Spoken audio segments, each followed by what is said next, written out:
where I go, people secretly and sometimes openly want to know how I can afford to travel year round. While I've spent over a decade traveling, I'm not even at the halfway point of seeing all 195 countries. However, there are quite a bit of people who have visited every country in the world. I plan to talk to all of them, asking them the sacrifices they've made to see every country, what were their favorites and least favorites, their craziest experiences, tips on how we can travel more, and yes, how they can afford to travel nonstop. I'm Kevin Liu, the host of the Pick My Adventure show, and I'm glad you're ready to hear what it takes to be one of the world's most traveled.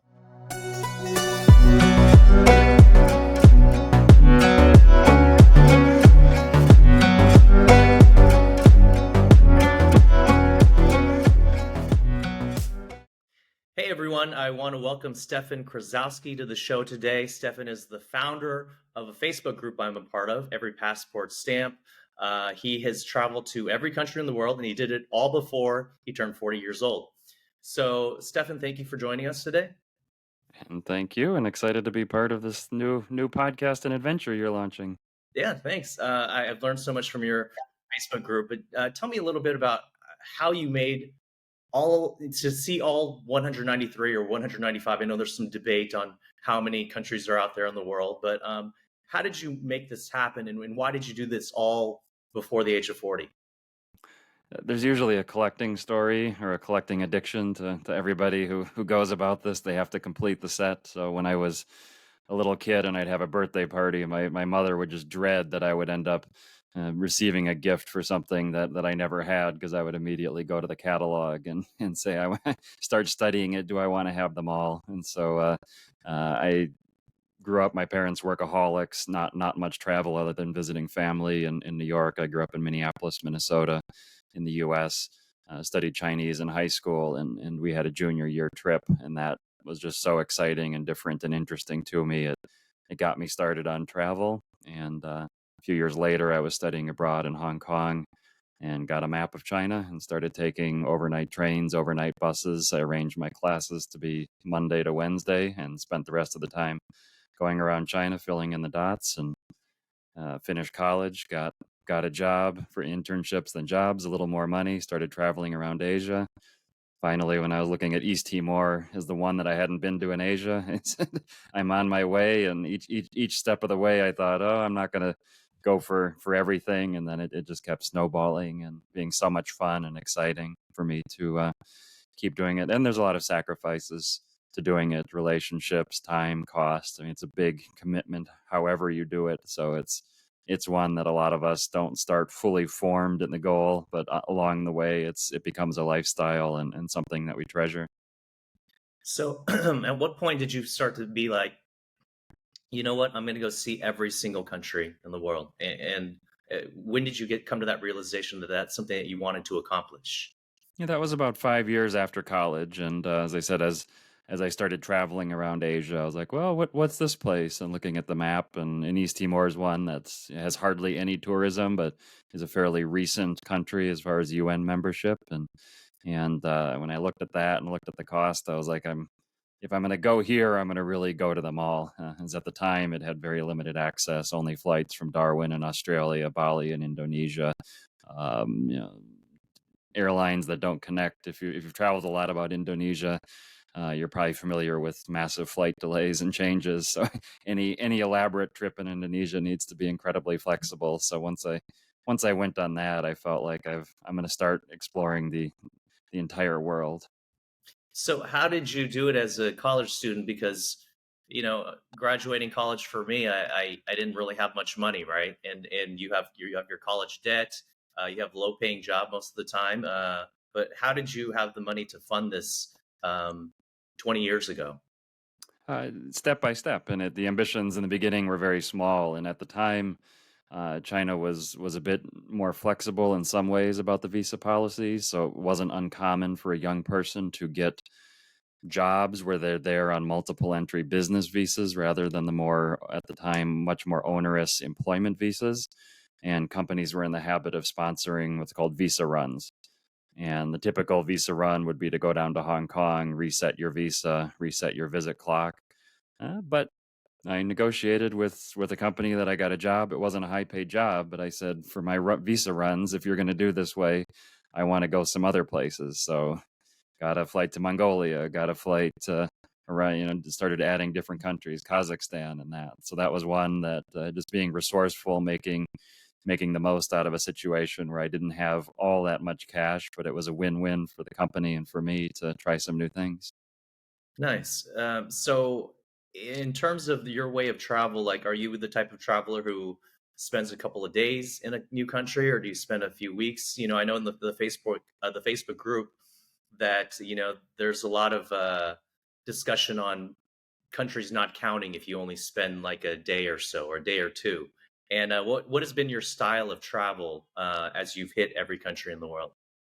A rule we try to have on the group is no arguments about the right way to travel, but that's impossible to enforce. And people that are passionate about a subject will be passionate about their ways to do it. And each person has a different answer, sometimes a very self-serving answer. The spend a night in every place. And I know people who have like found a guest house that on GPS coordinates is within the land boundary of the Vatican, even though it's outside the wall, or they've slept on the steps of St. Peter's Basilica just to say they've spent a night in the Vatican. And then other people say, what's the point of sleeping in a place? It's dark. Your eyes are closed. Does it really make a difference? So for me, it's been a fluid thing where I've treated it as my own guideline of, do I feel like I visited a place in a way that I don't have to go back? So I may very much want to go back, but I don't. But I've seen a substantial amount, and that is fluid. So a place like Turkey, one of my favorites, and I've now been 10 or 12 times. We go pretty much every year. The first few times I visited were overnights in airport hotels. So yes, I was walking around Istanbul a bit, but just such a treasured country of history, culture, food, so many of the things that I love that I didn't count it for my purposes until I took it was about an 11-day road trip from the far east of the country, Van, along the south through Kurdish areas, up through the Aegean coast and into Istanbul and other places, San Marino in Italy. I spent the day. It's interesting. You walk around. It was the middle of winter, covered in snow, quite atmospheric. But I didn't feel like I needed to spend the night there. And it's a micro state, and that that by some people's standards wouldn't count because I didn't spend the night. Hmm. Well, earlier you spoke a little bit about the sacrifices you had to make to see every country, relationships or maybe financial. Can you talk a little bit more about the sacrifices specifically? Yeah, it's something that this level of travel, whether it's going to every country in the world or it's a continuous project, and there's many different styles to take that on, it becomes a huge part of your life. And even when you're not traveling, you're typically thinking, what are you doing at night before you go to bed? Are you thinking about what flight connections would work? Are you thinking about the next business opportunity? All of these have trade-offs, and so it is a significant amount of time, effort, resources that you could put extra money in the savings account. I don't go clubbing, I don't go to Starbucks. I spend what disposable money I can set aside after savings and retirement for this project in many ways. And so there's college friends and classmates that I've lost touch with. There's new friends, entirely new friends that have come from this hobby. But even in college, I spent 2 semesters studying abroad, and my roommates always felt betrayed. The best advice I got was a study abroad counselor who said to all of us, they said, when you come back, no one will care. They'll say, how was it? You say it was good, and then they'll start talking about the game that night or where they're going to go for drinks or whatever. You're choosing a different lifestyle, and as it moves into a professional situation, remote work has become much more available and more flexible. But still, especially if you are working for an American based company, of which I have for most of my career, I have worked for a Chinese company for a stretch. But for most of my career, American companies, no one will ever thank you for not using your vacation, but people will also, give you some sidelong glances if you consistently use your vacation. So your messaging and how available you are and how much you travel is something to have a great care in terms of a career. I've had corporate jobs where the senior executives knew about my travels. Some saw me on a CNN interview once that they had no idea about when they were in the gym, and it was not a good scene, even though it had no conflict with work in any way. But you know, just especially amongst Americans, just a lack of understanding of why someone would devote so much time and effort to seeing the world when a lot of Americans don't have that interest. Yeah, so I take it that you did most of these travels solo, or did you do some of it with maybe a significant other? I mean, for me, I've had it. I think it's very difficult to try and travel with somebody. Obviously, most Americans don't have the time off, right? The vacation policy, I've always said, is some of the worst in developed nations. But like you said, like it has started to change a bit, especially with remote work. But have most of your travels been solo? I mean, is that one of the sacrifices you've made? Is just not having a relationship? Well, I very lucky that I my sweetheart from college sophomore years. We are together, married many years, and she's tolerated a tremendous amount. There are trips she goes on, and in the past few years, especially, the focus is essentially every trip I've been on has been with her into destinations that I know that she will enjoy, and that I have great pleasure in showing her. Next week, we're going to Hokkaido in northern Japan. That I love, and she's a big into seafood, for instance, and Japanese skincare products. So that's one that I know she'll love. But certainly, most of my travels have been solo, and I was militantly a solo traveler. You know, when you're solo, the big advantage is in various settings, on a train, waiting for a flight, around the world. If you're alone, people will approach you much more than even if you're a couple or with two or three. Because once you're with two or three people, it creates a bit of a bubble where you're in that bubble and people don't necessarily come into it. So I was very much solo, focused on meeting people wherever I traveled. Lately, I've had a few opportunities to travel with people, and I've come to appreciate the benefits of traveling with others and friends. It does generally mean less interaction with locals or strangers that you encounter, but seeing the plus side, it is. We have a branch of our Facebook group called EPS Meetup Group where people find partners they're interested in travel, you know, with others for various reasons, and you know, there's some great successes. The best advice I've seen is people that they test something small with a potential travel partner if it's someone that they don't know that well or even they know very well. So, you know, like I know one traveler who's traveled, tested a number of partners, and always travels first on a one night trip. And this traveler's guide is how long did that person take from getting up in the morning to finishing with their bathroom routine. And if they can't get out of the room in the morning and the time this person finds acceptable, won't travel with them again. And so and it's a good filtering method, and it's a lot better than committing to 2 weeks. And it's really important to this person to be for that person's travel style to be out in the morning, seeing things, doing things, and recognized from prior experiences that a long, you know, lazy morning routine that others enjoy is something that just drives this person crazy. So develop this simple test.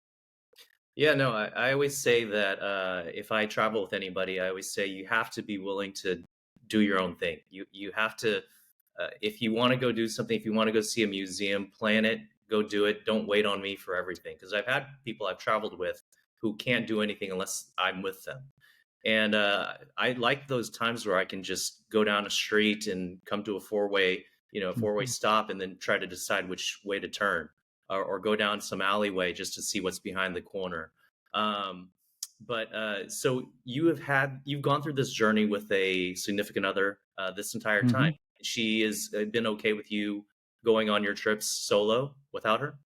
No, but and she reminds me that I wasn't the traveler of this extent when we met. So but it's part about, are you committed to finding a way to make a relationship work? And we've had you know, various challenges building careers. We've For the first 10 years of our relationship, it was both of us would have jobs. One would move to the city where the other was living, and then the job would send the next person right out the door. So for the first really 10 years we knew each other, it was very heavily long distance, even though we were trying so hard to be together. So it's been a constant balance, and I've tried to become better. And a relationship of any kind takes tremendous work, tremendous understanding, accepting that each person grows, and so as the relationship grows, people's interests can diverge, they can merge, they can do different ways. We just had friends over last night and talking about different hotels, and I've known this guy for a number of years, and he said, speaking of me and my wife, he said, when I think of you guys, I think of you as the most caring about what the hotel breakfast is like in the world. And that's something entirely new. My wife just loves having a nice start to the day, a local breakfast with, no stress and delicious items to try.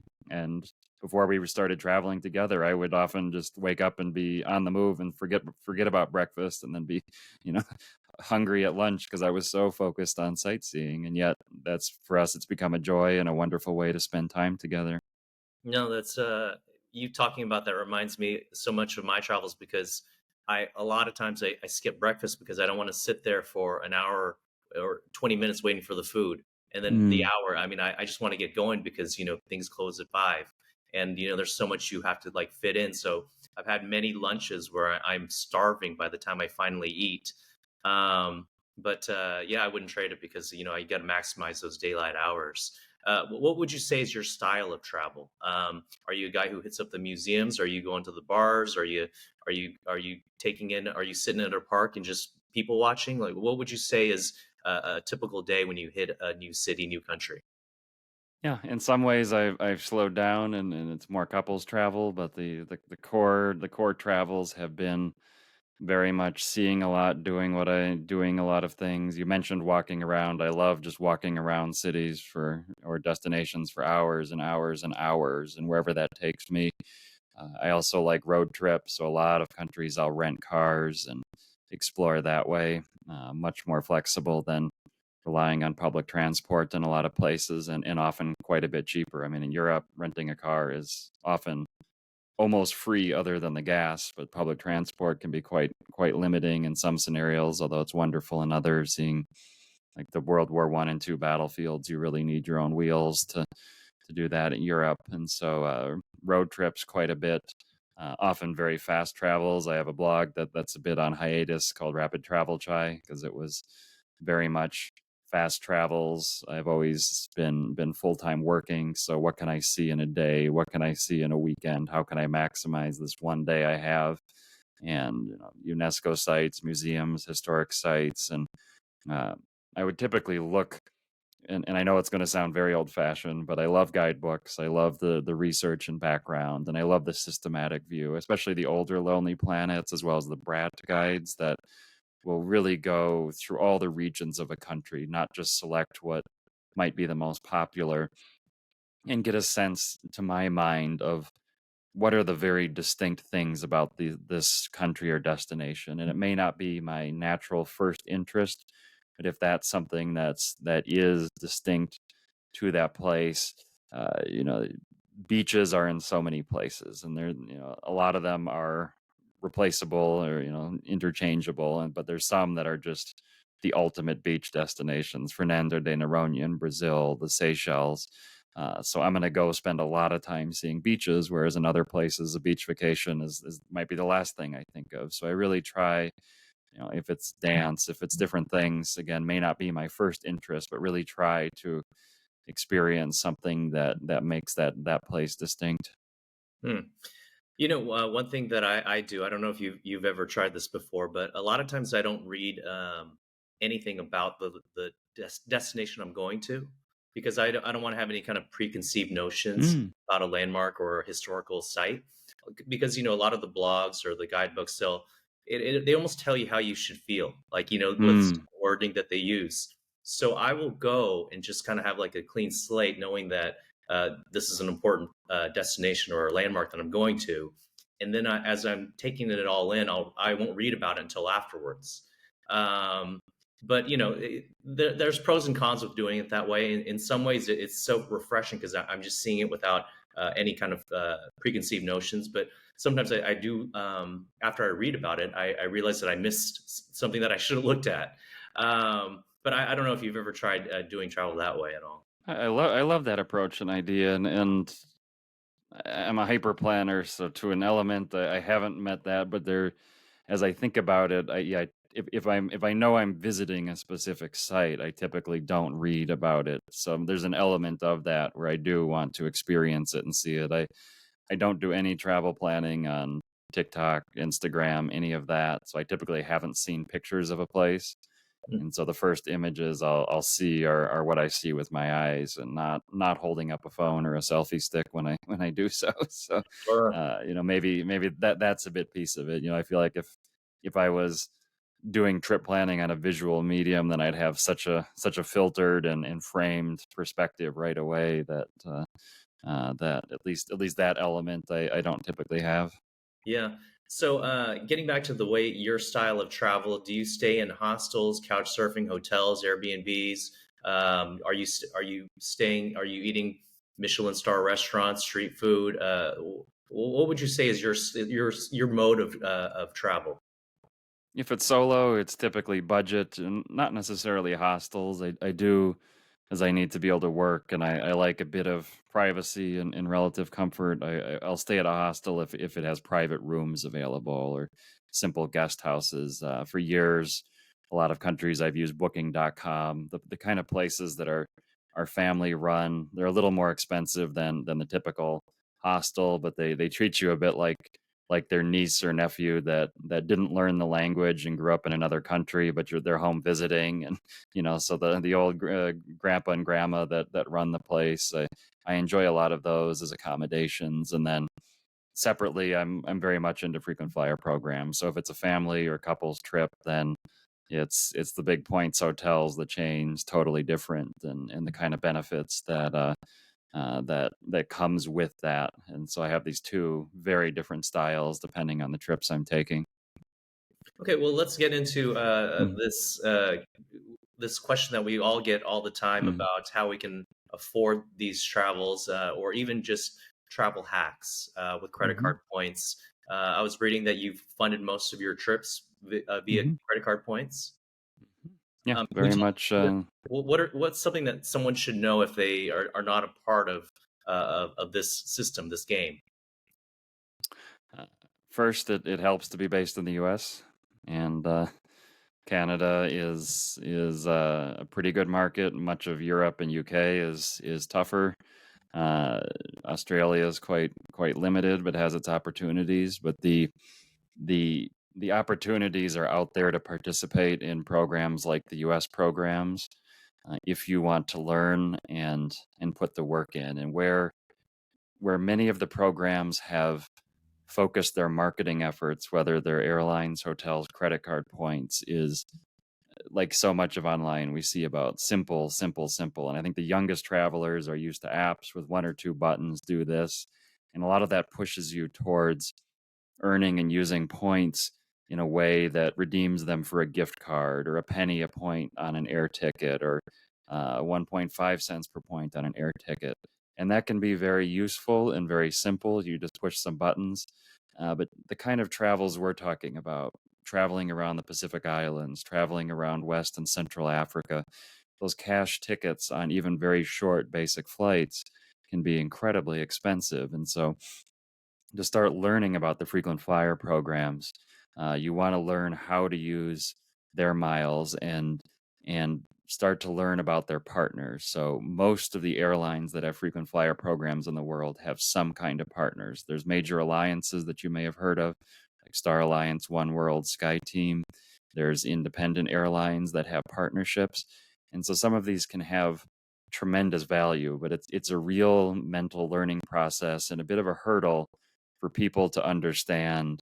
So I have these Amex points. I can, instead of redeeming them on the Amex site, I can use the Amex site to transfer them to Air France. And I'm using Air France site and Air France miles to book a Kenya Airways flight because they're SkyTeam partners. That becomes second nature if you study this for a while, but it's totally mind blowing and confusing at first because you're like, I want to fly Kenya Airways.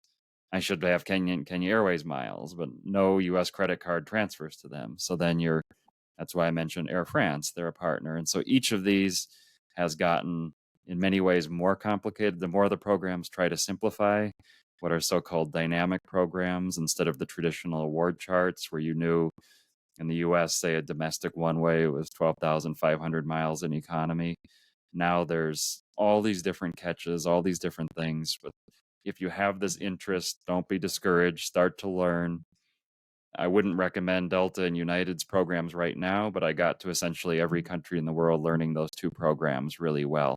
And having that focus, a lot of travelers in our group, even outside the US, will buy Alaska Airlines miles because they partner with Fiji Airways in a very favorable way. And they use that to fund their trip around the Pacific. And people do hours and hours and hours of research, which flights are available, how to do it, how to use miles. But there's just tremendous value to spending that amount of time. But you do have to be prepared to invest that time, learn concepts. It's never free. On TikTok, Instagram, people say it's free. There's always taxes, fees, different things. But as a very simple example, Alaska, I mentioned, it's one of the few airlines that still allows a free stopover of up to 1 year on a one-way award ticket. So Hmm. you could fly, I know you're based in San Francisco, for the exact same miles price, you could fly from San Francisco to Australia on Fiji Airways. Or you could fly to Fiji, stop for 1 day, a week, 2 weeks, up to 364 days essentially, and continue to Australia. And Alaska would charge you the exact same miles for that. There's slightly different taxes and fees because of departure taxes. But in that case, you're visiting Fiji. And then within that trip, maybe from Fiji, you've got totally separate tickets going to Kiribati, going to Tonga, getting back to Fiji, and continuing to Australia. So it's a giant subject. It's a lot of learning. We have lots of groups, and I run conferences and events talking about those.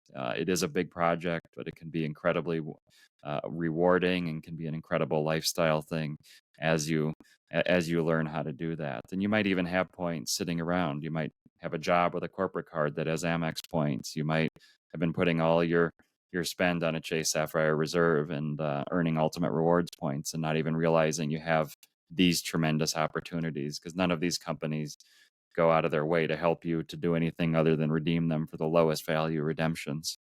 So, what are the credit cards in your wallet that you use that will always be in your wallet that you might recommend to other people? Yeah, I have, I don't know, 80 something credit cards, so I can say a use for all of them, but for starters, two approaches I find very compelling. So if you're based in the US, there's four main credit card points ecosystems: Amex, Chase, Citi, and Capital One. If you go whole hog and get obsessed into all of this, you'll eventually end up working on all of them. But picking one where you can earn points over a combination of their cards, such as the Chase Sapphire Reserve paired with the Chase Freedom, different categories earn different amounts of points with those cards. And so people often talk about getting a 2 or 3 card combo in one ecosystem that one card is perhaps 3 points per dollar on dining. Another card is 1.5 points per dollar on any particular category. And when you learn this ecosystem, you have your transfer partners, so airlines and hotels, and each is different, but each has value. So that's one approach. And then another approach, and it's somewhat counterintuitive, is the airline cards are generally good for benefits like free check bags and that, not so great for earning points. But the hotel cards can have tremendous value. And many of them, they charge an annual fee, but they'll come with a free night certificate. And each has different restrictions. But it can be a great way to start and just dip your toe into these programs. So the Marriott cards with Chase or Amex, the IHG cards or Hilton or Hyatt cards with Chase, and the Hilton cards with Amex, either with a modest annual spend or just for paying the renewal fee, just using the card once per year, you get a free night to spend somewhere. And that can be a lot of fun, even if you're not extensively traveling. And it can help you wade into it a little bit, get a sense, how do I use those points? How do I use the cert? So I think starting out like with one or two of the hotel cards, like an Amex Hilton Surpass that has good bonus on grocery and restaurant dining, which are two big spend categories for people. And if you spend 15,000 per year on the card, you get a free night certificate, good anywhere in the world. We just sent my mother-in-law for a week at Conrad Maldives on Amex Hilton certs, and that's they say it's a trip of a lifetime, but we were there in September. I was just in Maldives for 12 nights at Radisson last month. We were at Le Meridian Maldives. Suddenly, Yeah. Maldives. It's not our usual, but we had all these hotel certificates, so might as well use them for something big. So you had all of your nights paid for through points. Yeah, yeah. We've spent last year 29 nights at Le Meridian Maldives, and then 12 nights at Conrad Maldives, and last month 12 nights at Radisson Resort Maldives. So it's been a bit of a theme. My wife said she's going to take a break 'cause it gets Sure. too sunny and hot, but that's a wild complaint to have. So, yeah, it is. I have not done Maldives yet, or Seychelles, or Bora Bora. Those are the ones I'm saving for, being coupled off. I figure going solo is not going to be as enjoyable, but looking forward to it for sure. Of Hmm. the 80 cards that you have, how many are you paying annual fees on of the majority of them, or what happens? Do you downgrade it once you claim your rewards points? What happens there? A lot of them are no annual fee ones. I do pay significant annual fees, and a business owner, and it's related to my business, so they are a valid business expense, so that helps some of it. But each annual fee card, you need to evaluate, are you getting that value for it? And they can add up very, very fast. And there can be a lot of hurdles to using credits. It may say $300 in dining credits per year, but it's only X dollars per month. And then you got to remember to use it each month or it's gone. So for most people, I would say don't start out with a huge number of annual fee cards, or perhaps only one. Like the Amex Platinum does have tremendous benefits, but a giant annual fee. And the first year you get your sign up bonus, which can help offset that. But then it is a real evaluation. In year two, am I getting value out of that? Should I downgrade to a lower no annual fee card? Should I close it entirely? Am I eligible or not to get a new one? How much you want to get into it, but it is something that can get away from people very fast. It's easy to rationalize. Oh, I get this, airport lounge access, but did you only use it once last year, and would you have paid $695 to use that lounge once? Probably not. So it's something to keep very much in mind. Keep good records and discipline. For most banks, you have typically around 30 days from when the annual fee is billed to close the card and get that refunded. And people will have strategies such as, uh, you know, getting a card with calendar year benefits towards the end of December, get their benefits in December, get them in January, get them next January, and get so 3 years of certain benefits, and then close a card. The banks don't like that kind of thing. So if you do it at scale, to the degree it was popular 5 or 10 years ago, they have more systems in place to prevent people from just getting a new card and bonus every month. But there's still tremendous opportunities, especially for people starting out, to earn a lot of points very fast if they have access to U.S. credit cards. Sure. What would you say you spend each year on annual fees? Again, it's a business thing, but I think last year was like 7 or 8 thousand. Okay, yeah, but I'm sure Yeah. that even a few nights in the Maldives is it offsets, right? I mean, even just that. But what would you recommend people like? For instance, I would say I probably have 7 or 8 credit cards. Hmm. Should I go that route where I should open as many as possible? I mean, I pay off my balance every month, so there's no worry there. But I think there's always that lingering fear of having too many credit cards is a bad thing, right? I mean, I think from generations in the past, it was having credit cards and closing them is not good. Granted, most of the cards that I haven't had closed, I've just downgraded them if I don't want to pay the annual fee the next year. But would you say that people who are getting into this should they open as many cards as possible? You do not want to get in over your head. And you made a key point about anything with credit cards. If you don't pay your bill in full each month, not only will the fees and interest overwhelm you, but most of the banks typically don't even award the points for those months. So you get nothing. And credit card debt is a major problem in the U.S. As well as around the world. You have to be in a financial position to uh, pay your bills in full each month when billed, not revolve, which is carrying balances over. None of that. It's a privileged position that not that many people are in terms of financial stability, as well as inclination and discipline to manage it. So it's very much not for everyone. The rewards it's a very small niche of people that typically have an interest in math, finance, science that gravitate towards this. It's a huge daily management task. How do you organize all this? And most people want nothing to do with this in their life, and that's how it should be. There's a lot of fair deal websites, such as Thrifty Traveler, that you can sign up for free or a modest paid thing, and they just email you deals. Then says, $400 from Chicago to Paris for June and July. Book this link.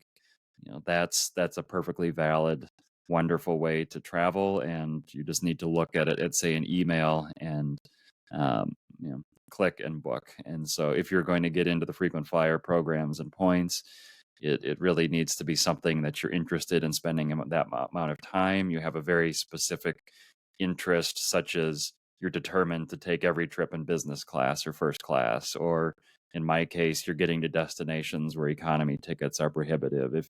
If your goal is to get one or two trips a year in economy class across the Atlantic, then dabbling in the frequent flyer programs is not going to pay off. So you need to have that goal, that inclination, willing to make it a hobby that, when there's a deal at midnight or you have a bill to pay, you're happy to log in first thing in the morning, do all of that task. So it is very specific. Rewards can be huge upside. Yeah, it sounds like fun, and it's fun for the family members that benefit from all of these these vacations and that. But it is something that those of us like me that are really into it spend a lot of hours looking at their monitors. Sure. So if it weren't for these reward points, would you have made it to 195 countries regardless? Eventually, but I had always planned that it would be through a retirement project. So continue working through my 40s, 50s, and sometime in my 60s. Have the combination of time and resources to finish off, in a sense, which ones were left undone. So the miles has been a tremendous boost of a few decades to make a lot of this possible. Sure. So I have a question. After Hmm. setting out to see every country, I was reading that your last country was Syria. Is Hmm. that correct? But what was that like once you set foot in Syria, and what was that feeling of being like, I've completed it, I've done it? Can you talk a little bit about that? Yeah, it's a very mixed thing, and this kind of achievement, despite people make it a big deal and social media gives platforms to that, it's a very self-focused or almost selfish pursuit. And the nobody in the world really cares if you do it other than you. I mean, they say, oh, that's nice and that's great, and we have a community of travelers that we mutually appreciate it, but it has to be something that is an achievement that you feel for yourself. And added to that was the situation in Syria. So the two that for a period of 3 years that I was not able to visit were Yemen and Syria.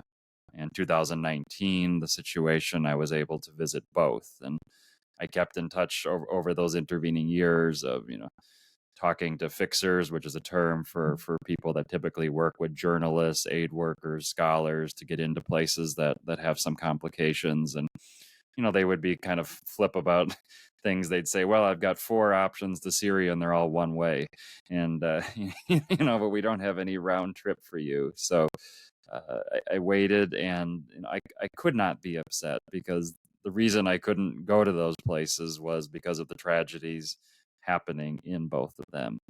And the I respect that and know my incredible amount of privilege. And you could say it's a selfish hope to be able to visit, but the reality was the only circumstances I could visit were when those situations were getting somewhat improved for the people in those countries, that it would sustain a visit and allow tourists to come in and help economies that have been utterly destroyed. So that combination of factors was quite moving, but not as much focused on the accomplishment. I was in Damascus in late August, early September, when for the first time in several years, families could be doing back to school shopping and drinking seasonal blueberry juice, blackberry juice in the markets, and so feeling more than my specific accomplishment. You know, I'm not an expert in the politics of the country, but fighting was more localized to certain regions at that point, and a number of regions in Syria were safe enough in daily life that local children, for instance, could be out and about in a bit more of a normal situation. Not throughout the country, but certainly in a number of the major cities. And so seeing that sense of transition, relief, still risk, was a huge part. And it was between different guides and people that I had met along the way, being invited to their social gatherings. One restaurant I was just eating dinner at was they were having a giant party for like the last 4 years of high school graduates because none of them were able to have a graduation party. Hmm. And the venue still had bullet holes on the walls and all of that, an open air garden with the walls severely damaged. So it felt like this giant achievement that I was witnessing rather than being the star of. And it was, very melancholy, a lot of just tragic stories, scenes, but also this feeling of hope. So it was an incredibly meaningful trip for every reason other than it happened to be this one thing. There was a sense of relief, certainly. It felt like, as you have a quest like that, the quest can take over how you think about things. And there were trips and things along the way that if I hadn't been pushing this goal, I would have done different opportunities, different things. So it did feel freeing, like any quest, to have that complete, start to wonder what's next, and also, take that moment to say, yeah, that's something I wanted to do, and I was able to do it. Hey, I don't know if you ever watched Princess Bride, but Inigo Montoya, he's been in this revenge business for so long, and then after he finally kills the man who killed his father, he ponders what he's going to do next, and of course, he uh, possibly is the next Dread Pirate Roberts. But I'm curious, what is somebody who's seen every country in the world? What do they do after that? I mean, how is your travel now different than it was before you saw it, each country for the first time? Yeah, some people try to just reclaim it and they go to everyone again, and some are on their third time around, and it it seems a bit lonely, and trying to replicate that moment. For me, I mean, the pandemic started very soon after, and that shifted everyone's travels in many ways. So I had 2019 started a list of regions, longer trips, places that I had a particular interest that hadn't fit in the timing of everything. And so that was a big focus that I'm working on. And then, as I mentioned earlier, travel with my wife or family, or in some cases, friends, visiting some places and showing them a bit through my perspective. And that has become a big part. And so I've been very focused on what it is to share what I've experienced, to facilitate for others. I love in the Facebook group, every time somebody says, let's make the group more advanced, they say, I'd much rather have the person, everybody started with one country. They've got that one.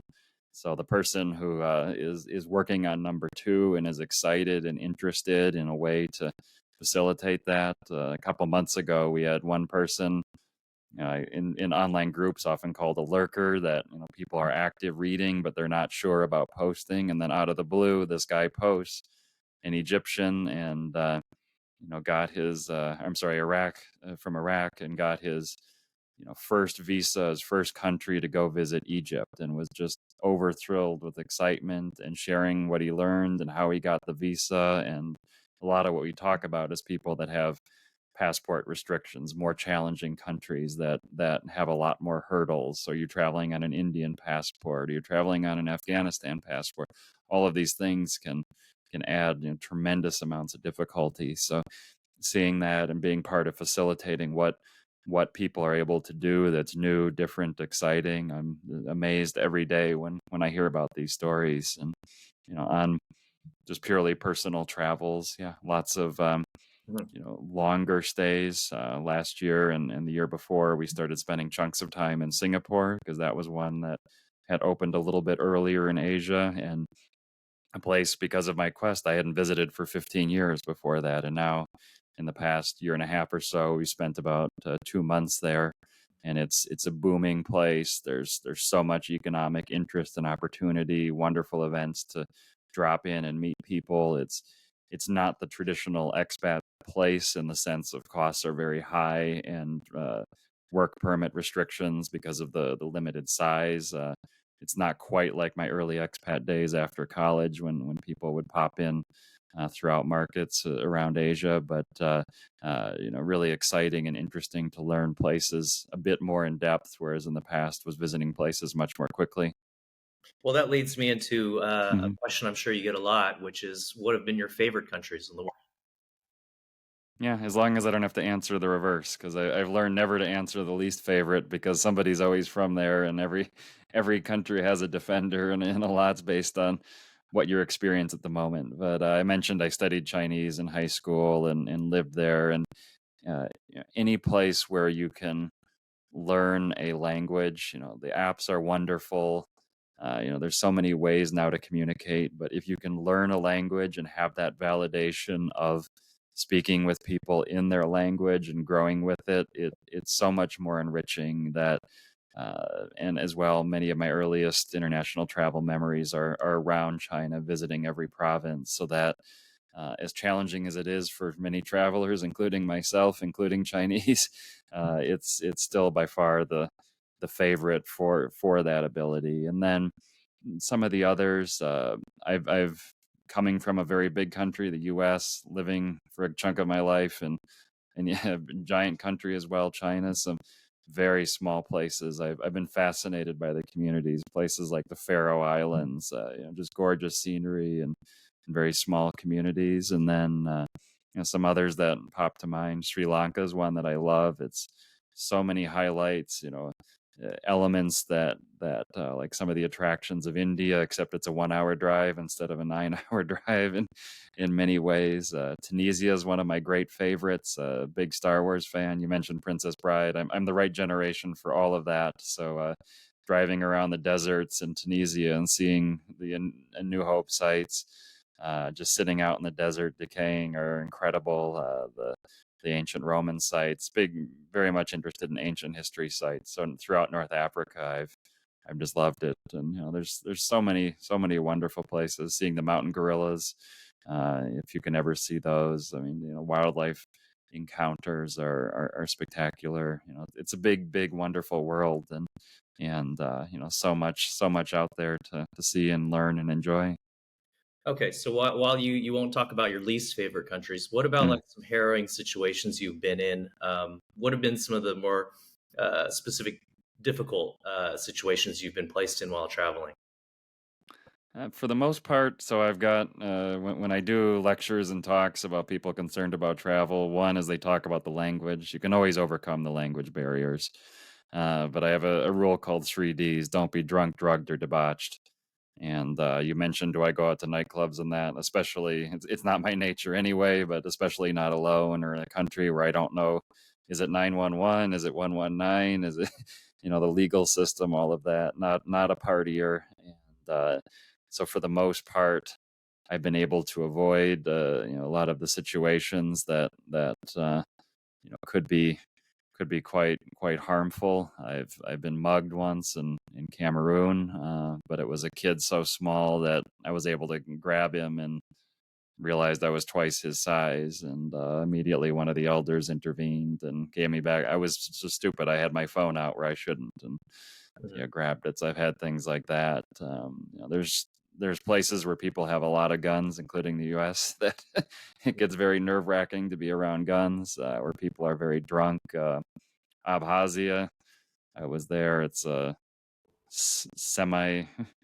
It's a border area between what is territorially supposed to be Georgia and next door in Russia, and quite a disputed zone, and got mugged there in the middle of the night just because there was transport delays, and suddenly, like, why am I arriving? It was before the Olympics in Sochi, which is nearby, and they had shut the border, and I still went there like at midnight, getting to a deserted town. But the guy was so drunk, he just bear hugged me, and I was able to push him off. And Yeah. so these kind of things, these things do happen in the occasion. For the most part, they're extremely rare if you take some reasonable precautions. Mhm. I've driven cars off roads in some places that have been a little hairy, so driving is probably the riskiest in places. I think thinking about safety, it's a bit like when people start doing drugs in countries because it seems cheap and exotic, and don't pay attention to the part on the immigration form that says death to drug traffickers. It's easy overseas to drive too fast or to party too hard and think it's like monopoly money or monopoly life. Mhm. So it's an important one to fight that inclination and be cautious. It doesn't mean not doing interesting things, but it does mean don't totally lose your judgment just because it seems different, and it feels a bit like the rules don't apply. Some other guidelines are, if are the women and children out and about, or are the elderly people out and about? And if you assess a situation, you mentioned walking around towns, the street you walk down at night where it's just guys in black jeans and leather jackets, probably not the street you want to be walking alone on. If it's a market and the women and children are out shopping in most countries, that's an indication that they feel safe to do that.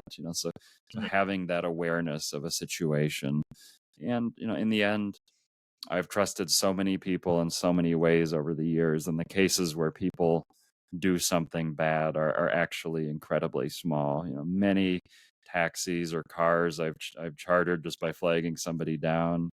They've stopped at a mountain monastery somewhere, and am I going to carry my backpack around all day, or am I going to leave it in the car and hope the guy doesn't drive off? And, it's Yeah. very rare that they would drive off. Maybe it'll happen, but all these things, uh, having a concern about safety or danger, but not becoming cynical about human nature, which in most cases is wonderful. Yeah, thankfully for me, I've yet to be mugged. Hopefully that doesn't happen. A lot of times people are always, I think their first question is always, isn't that country dangerous? For instance, Colombia. I actually go to Colombia a lot because I enjoy the country. And I always have somebody who asks me, isn't it dangerous? Isn't it dangerous? And I always tell them that I don't think any place is as dangerous as the United States. I've been mugged, here. I've been punched here. I've had my bike stolen here. Hmm. I mean, granted, there's a larger sample size here, but I always tell people, when I'm in other countries, I've had situations where people have said this is a bad area, you need to leave, or they guide me out. I've had people give me a ride when I couldn't get a taxi. They were like, Mm. "Get in the car, this is not a good area. Let me drive you to another drive you to your hotel." And so, like you said, there's just so much kindness out there. Have you ever had any situations where you feared for your life or you were genuinely scared? Mostly in cars, when it's like a near accident or something, or driving at night, and how the heck did that camel get there? All Or right. those things. So those type of situations. Have I been fortunate? Careful about other types of situations. That's hard to say. I haven't had exactly what you're referring to.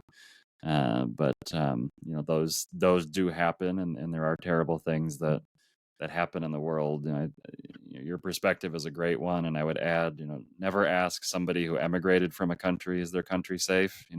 Because they left for a reason, and they're Yeah, out of touch inevitably. And never ask their neighbors. So if you ask, you know the neighboring country people, what do they think about their neighbors? It doesn't matter where in the world you are, they've got nothing good to say about it. And it's yeah, like when you're renting a car, like you can't take it there because they'll just rip the wheels off the moment you park it, and they'll leave it on cinder blocks. Then you go to the next that country, and then they say the same thing about their neighbors. So yeah, it is tough to get a sense of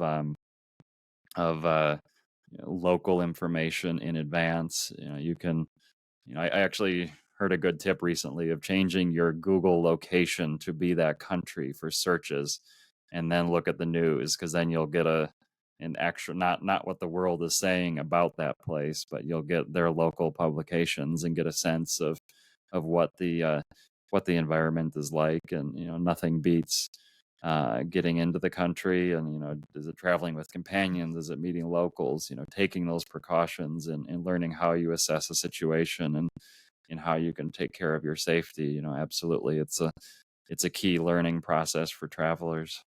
yeah.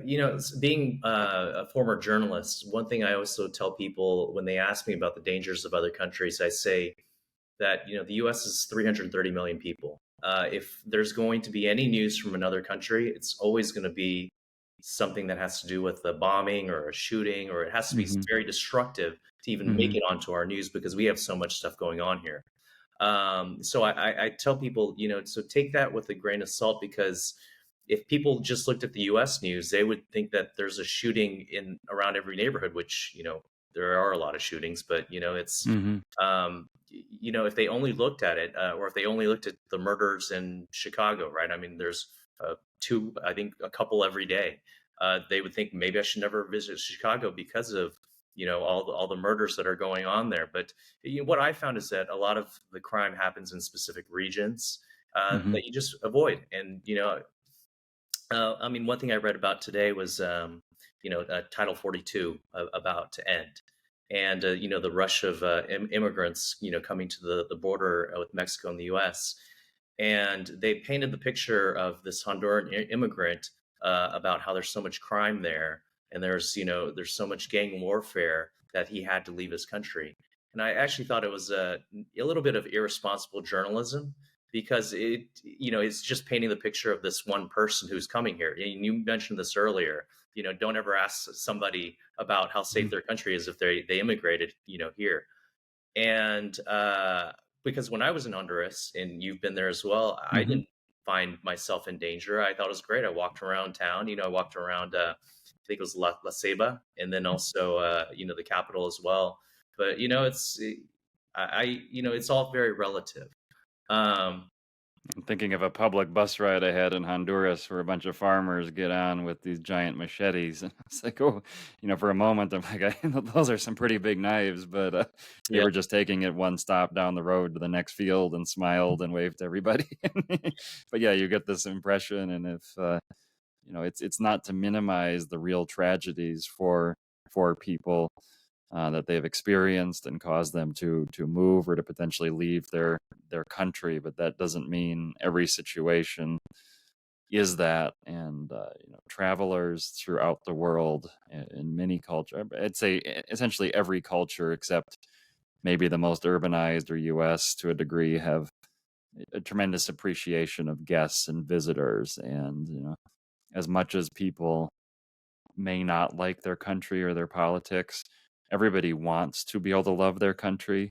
It takes pride in where they're from, even if they recognize that, no place is perfect, including theirs. And especially places that are not as visited or not as mainstream in world media news.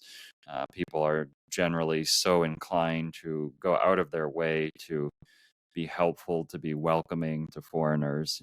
There are places, Papua New Guinea, I mean, famously, there is a lot of violence in that country. And if you go to a restaurant in Port Moresby, you can be sure that the restaurant will make sure you have a safe ride home and will not typically let you walk home. They will make sure to be in touch with your hotel, call a taxi that they know and trust, and get you back. And that's just a given of what they do. They know that they do have street crime issues, and when they see a foreigner, they will go to that level and of protection. And when locals go to that effort, there's a reason for it, and trusting them and not being dismissive of their concerns. People don't say you really should take a taxi, just to be making some commission or something. There are these places and situations where the locals, not only know best, but you should pay attention and not be cavalier. Sure. So, on that note, is there a country that you've been to that is not on people's radars as a tourist destination that you think should be? Hmm. It's actually much of the world is not not on anybody's radar. So many. Uh,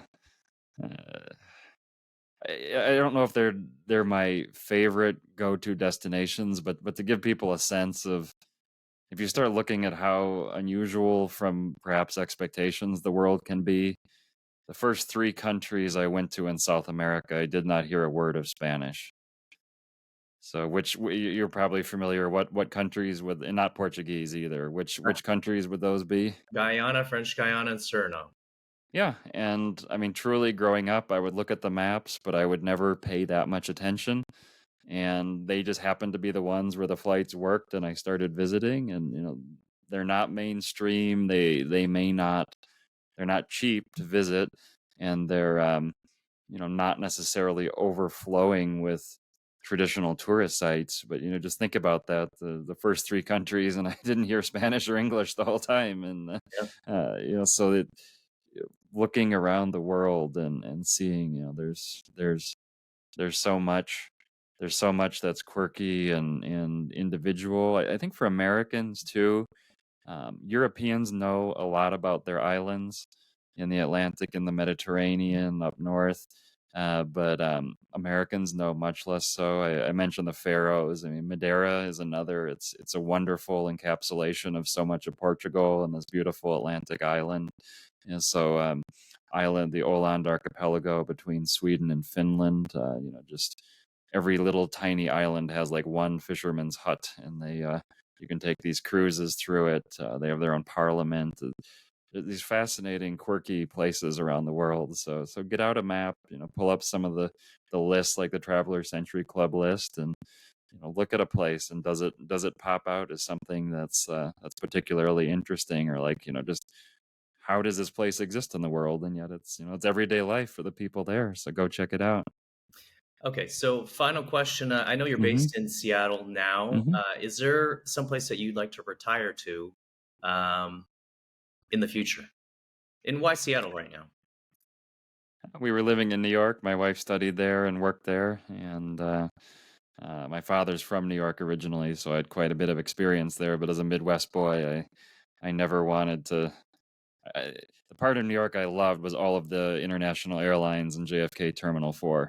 And my rule was, especially we moved over to Jersey City for a few years, and my rule was I'd only cross the river on the weekends if it was to get a flight, because all the train, the path train repairs and all that. So when she said she wants to give the West Coast a try, I said, I'll be on the flight this afternoon. And I had almost no experience of the West Coast, but she drove it, and she's one that whatever the weather is, she's chilly. I'm overheating, but somehow Seattle is a mix of it. It's got a great expanding airport and international flights.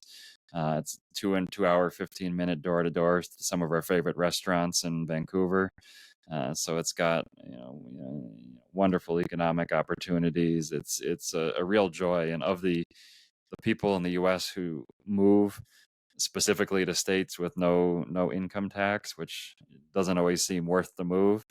It's by far my favorite, and I feel like even though the costs are high, people should give it some love compared to some of the alternatives. But that's Mhm. long term, we both really enjoy Seattle, and I have thought about this question a little bit of would we probably wouldn't retire to one place if we had the options. I mentioned we go to Turkey every year. We love Turkey, love the food, love the culture. It's quite flexible in terms of different options as far as permanent residency or even people interested in citizenship through real estate or other things. So that's one that attracts me. I guess throughout Asia, there's a lot that would be ideal, but not a lot that are that accessible in terms of residence and permits. So potentially longer stays, but not actually having a base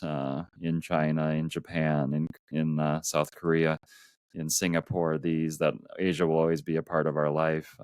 Australia is another, so not necessarily the cheapest, but yeah, I mean, we would potentially have like two or three places around the year that we would go to and spend time. And keeping in mind, we always want to be where we have friends. And over the past 5-6 years in Seattle, we've developed tremendous friends. Some people I had known online through travel communities that now have become in-person friends, and we'd want to maintain that. We wouldn't want to just disappear somewhere and totally break ties or totally disappear on a beach.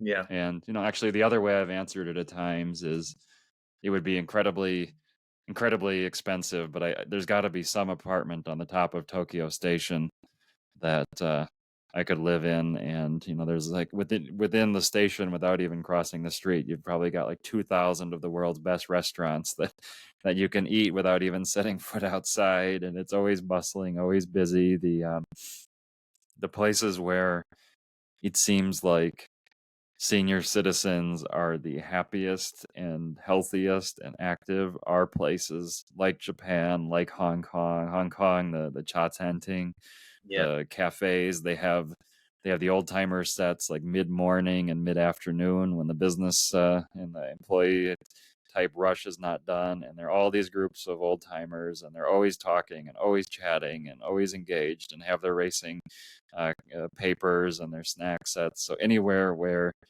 people are not isolated, not alone. It's a tragedy in the US how we have so many people who, when they retire, they become incredibly isolated, an extension of suburban life, even worse.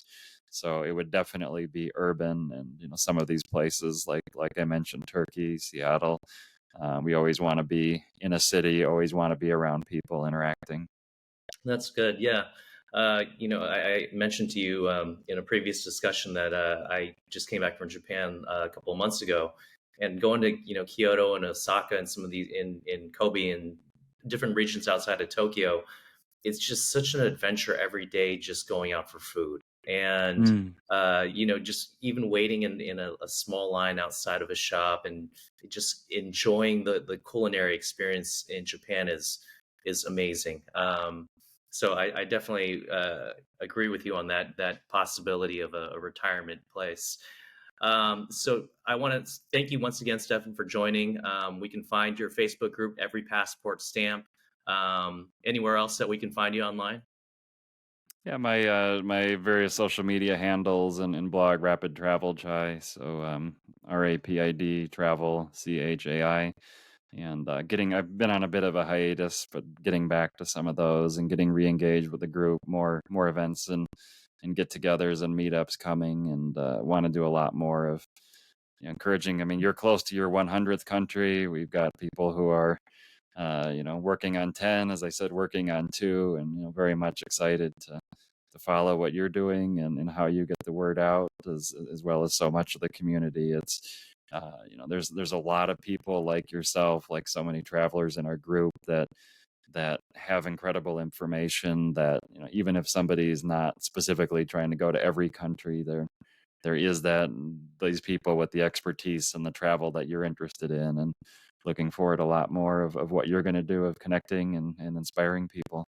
Well, thank you very much. I find inspiration in your group all the time. I mean, I spoke to Tony Giles. I Hmm. interviewed him the other day, and he's the blind traveler who's been to Hmm. 30 countries. And, just the way that he sees countries or the way that he experiences countries is just so unique. I mean, the places that I mean, I think Machu Picchu is incredible. For him, Mhm. it was Antarctica, because he could feel the snow, he could hear the Mm. penguins. And he really enjoyed New Zealand because of the niceness of the people. So Mhm. for it was just fascinating talking to him. But there's so many people in that group who are all doing this, and even for me, I don't know if I'm going to get to every country. In some ways, it's there's sometimes you kind of hit like a wall, and doing this solo, it's kind of at some points you kind of feel lonely, and Yeah. you need a break. And you're fortunate because you're married, you're married with your college sweetheart. But I think for a lot of people, they either have to continue this journey, and my theory is that a lot of people are doing this solo. Mhm. And but when I see people post in the group that they've traveled to every country, it seems like they're posting that picture by themselves. And what cost was it? Like, do they have to sacrifice relationship or kids or anything like that? And so I don't know if I'm going to hit all of them, but I hope to. 100 for sure. I'll be excited once I pass 100, and I Mhm. think anything on top of that will just be like a cherry on top. You know. I once did an interview written for a newsletter, and they asked for a bunch of pictures, and I didn't send any pictures that had me in it, and they got scolded. And they said every picture has to be of you with something, and I said, I don't have many of those, and I have ones of people I met or things I did, and it was a big debate. But yeah, as you said, if it becomes just that solo achievement, then it's also like the like the high school football captain 20 years later sitting at the bar, like I threw that touchdown. Uh, You never want to be that. But yeah, there's probably 30 or 40 countries that for each person there's that set that are expensive, difficult, and not quite their interest. So it doesn't need to be forced. It should be something enjoyable. It's fine to repeat. You've got clearly a wonderful perspective out there, and I certainly encourage you to take a break, take a pause. Don't let it become a burden, because it is something that really matters for you much more than for anybody else. And figuring out how you want to do that, how you want to engage with the world should be fulfilling to you above everything else. yeah, Stefan, good words of advice. I appreciate it. Once again, I appreciate the time as well. So thanks, and I'll talk to you again soon. And I can't wait to see your travels. Thank you. Remember, you can find more information about today's interview subject at pickmyadventure.com and discover more interviews. Don't forget to subscribe. See you next time on Pick My Adventure. I'm your host, Kevin Liu. You can find out more about me on Instagram at Pick My Adventure Traveler, where I let you pick my destinations and travel activities through polls.